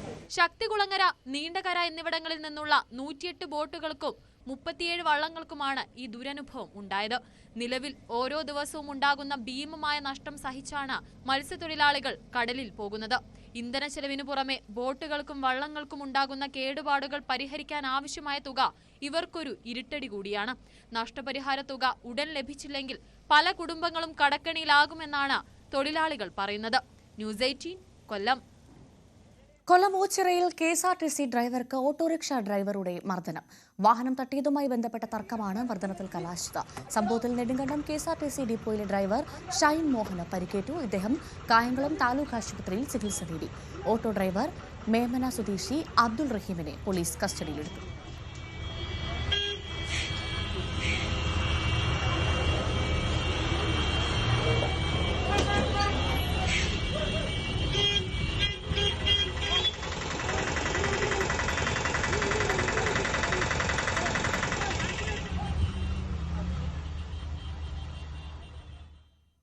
ഇടമലക്കുടിയിൽ ആന ഉൾപ്പെടെയുള്ള വന്യമൃഗങ്ങളുടെ ശല്യം രൂക്ഷമാകുമ്പോഴും പ്രതിരോധ മാർഗങ്ങൾ കാര്യക്ഷമമല്ല. ഇടമലക്കുടിയിൽ പ്രവർത്തിക്കുന്ന ട്രൈബൽ LP സ്കൂളിന് സംരക്ഷണമൊരുക്കാൻ ചുറ്റുമതിൽ പോലും സ്ഥാപിച്ചിട്ടില്ല. പകൽ സമയത്തും ആനകളെത്തുന്ന സാഹചര്യമാണ് നിലവിലുള്ളത്. പൂർണ്ണമായും വനമേഖലയ്ക്കുള്ളിൽ സ്ഥിതി ചെയ്യുന്ന പഞ്ചായത്താണ് ഇടമലക്കുടി. പഞ്ചായത്തിലെ ജനവാസ മേഖലയിൽ വന്യമൃഗങ്ങൾ ഇറങ്ങുന്നത് പതിവ് കാഴ്ചയാണ്. പഞ്ചായത്ത് ഓഫീസ് അടക്കമുള്ള സ്ഥാപനങ്ങൾക്ക് ഫെൻസിംഗ് സ്ഥാപിച്ചിട്ടുണ്ടെങ്കിലും ജനവാസ മേഖലയിലേക്ക് വന്യമൃഗങ്ങൾ കടക്കാതിരിക്കാൻ പ്രതിരോധ മാർഗങ്ങൾ ഒരുക്കിയിട്ടില്ല. കൊച്ചുകുട്ടികൾ പഠിക്കുന്ന ഇടമലക്കുടിയിലെ LP സ്കൂളിന് കെട്ടിടവും അനുബന്ധ സംവിധാനങ്ങളും ഒരുക്കിയിട്ടുണ്ടെങ്കിലും ചുറ്റുമതിലോ സുരക്ഷാവേലിയോ സ്ഥാപിച്ചിട്ടില്ല. കേരളത്തിലെ ഏക ഗോത്രവർഗ പഞ്ചായത്താണ് ഇടമലക്കുടി എന്ന് പറയുന്നത്. അവിടെ ഒരു LP സ്കൂളുമുണ്ട്. ആ സ്കൂളിന് മുഴുവൻ ചുറ്റുപാടും വനമാണ്. അപ്പോൾ മൃഗങ്ങളുടെ ശല്യം വളരെ രൂക്ഷമായിക്കൊണ്ടിരിക്കുകയാണ്. നിരന്തരമായി ആന, കാട്ടുപോത്ത് മുതലുള്ള എല്ലാ മൃഗങ്ങളും അവിടെ വരുന്നുണ്ട്.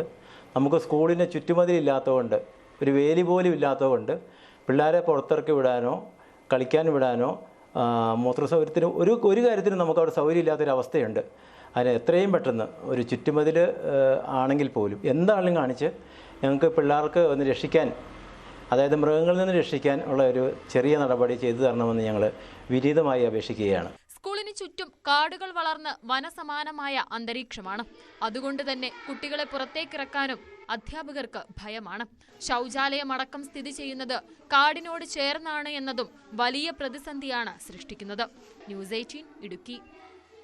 പാലക്കാട് നെല്ലിയാമ്പതിയിൽ വീണ്ടും ചില്ലിക്കൊമ്പനിറങ്ങി. ഫാം തൊഴിലാളികൾ താമസിക്കുന്ന ലയത്തിന് സമീപമെത്തിയ ആന മണിക്കൂറുകളോളമാണ് ഭീതി പരത്തിയത്. തുടർന്ന് പ്രദേശത്തെ മരങ്ങളിൽ നിന്ന് പേരയ്ക്ക തിന്നതിന് ശേഷമാണ് ചില്ലിക്കൊമ്പൻ മടങ്ങിയത്. കഴിഞ്ഞ 2 ദിവസങ്ങളായി പ്രദേശത്ത് ആനയുടെ സാന്നിധ്യമുണ്ടെന്നാണ് നാട്ടുകാർ പറയുന്നത്. വില്ലേജ് ഓഫീസിന് സമീപവും ആന എത്തിയിരുന്നു.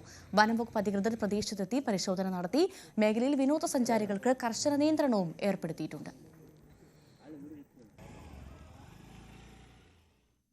ഇടുക്കി വണ്ടിപ്പെരിയാറിൽ ജനവാസ മേഖലയിൽ മ്ലാവിനെ ചത്ത നിലയിൽ കണ്ടെത്തി. മരത്തിൽ തൂങ്ങിക്കിടക്കുന്ന രീതിയിലായിരുന്നു മ്ലാവിന്റെ ജഡം. തോട്ടം തൊഴിലാളികൾ വനംവകുപ്പിനെ വിവരം അറിയിച്ചതിനെ തുടർന്ന് ഉദ്യോഗസ്ഥൻ സ്ഥലത്തെത്തി പരിശോധന നടത്തുകയായിരുന്നു. പുലി കടിച്ചെടുത്ത് മരത്തിൽ തൂക്കിയതാണെന്നാണ് സംശയം. വനംവകുപ്പ് പ്രദേശത്ത് ക്യാമറ സ്ഥാപിച്ചു. തിരുവനന്തപുരത്ത് പത്മതീർത്ഥക്കരയിൽ നവരാത്രി ആഘോഷങ്ങൾക്ക് തുടക്കമായി. പത്മനാഭപുരത്ത് നിന്ന് വന്ന നവരാത്രി വിഗ്രഹ ഘോഷയാത്രയെ പത്മനാഭസ്വാമി ക്ഷേത്രത്തിന് മുന്നിൽ ആചാരപൂർവ്വം സ്വീകരിച്ചു. ജില്ലാ അതിർത്തിയായ കളിയിക്കാവിളയിൽ ഗവർണർ രാജേന്ദ്ര അർലേക്കറാണ് ഘോഷയാത്രയെ സ്വീകരിച്ചത്. പത്മനാഭപുരം കൊട്ടാരത്തിൽ മന്ത്രി രാമചന്ദ്രൻ കടന്നപ്പള്ളി ഉടവാൾ ഏറ്റുവാങ്ങിയതോടെയാണ് നവരാത്രി ഘോഷയാത്രയ്ക്ക് തുടക്കമായത്. സംസ്ഥാന അതിർത്തിയായ കളിയക്കാവിളയിൽ ഗവർണർ രാജേന്ദ്ര അർലേക്കർ ഘോഷയാത്രയെ സ്വീകരിച്ചു. ഇന്നലെ വൈകിട്ട് തലസ്ഥാന നഗരത്തിലെത്തി. കരമന ആവടി ക്ഷേത്രത്തിന് മുന്നിൽ നിന്ന് അലങ്കരിച്ച വെള്ളിക്കുതിരപ്പുറത്ത് കുമാരസ്വാമി എഴുന്നള്ളിച്ചു. പത്മതീർത്ഥത്തിലെ ആറാട്ടിന് ശേഷം സരസ്വതി ദേവിയെ കോട്ടയ്ക്കകത്ത് നവരാത്രി മണ്ഡപത്തിൽ പൂജയ്ക്കിരുത്തി.